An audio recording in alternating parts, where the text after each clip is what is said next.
வணக்கம். நான் உங்கள் சகோதரி இந்திராணி. எல்லாரும் எப்படி இருக்கீங்க? நானும் இங்கே நல்லா இருக்கேன். கடன் அடைக்க வழிகளும் அடைத்தவரின் புத்திசாலித்தனமும் அவங்க அனுபவங்களும் தான் நான் இந்த வீடியோவில் உங்களுக்கு சொல்லியிருக்கேன். இந்த டிப்ஸ் உங்கள் வாழ்க்கை மாற என்னால் முடிந்த அளவுக்கு உங்களுக்காக என்னுடைய டிப்ஸு சொல்லியிருக்கேன். பிடிச்சிருக்கு அப்படின்னுங்க லைக் பண்ணி சப்ஸ்கிரைப் பண்ணி வச்சுக்கோங்க. ஒரு 4 டிப்ஸு பார்க்கலாம். உங்கள் சம்பளம் கம்மியாக இருக்கும் பொழுது நீங்கள் ஃபஸ்ட்டு கடன் வாங்க வேண்டாம்.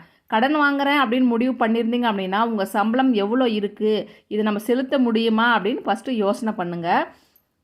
இரண்டாவது, நமக்கு உறுதியான சம்பளம் இல்லாத பொழுது லோன் வாங்கக்கூடாது. கரெக்டாக நம்மளுக்கு மாதம் மாதம் வரும் அப்படின்னு உறுதியாக இருந்தால் மட்டும் லோன் வாங்கணும், இல்லைனா வாங்கவே வேண்டாம். லோன் வாங்கி காரு, ஹவுஸ் இதெல்லாம் வாங்குவது கண்டிப்பாக தவறு.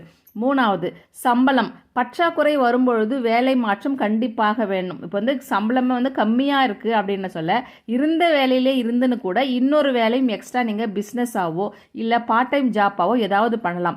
ஹை பேக்கேஜ் போனஸ் கேட்டு வாங்கணும். நீங்கள் இருக்கிற வேலையில் எங்களுக்கு இன்னும் கொஞ்சம் சம்பளம் அதிகமாக வேணும் அப்படின்னு கேட்குறது தவறில்லை.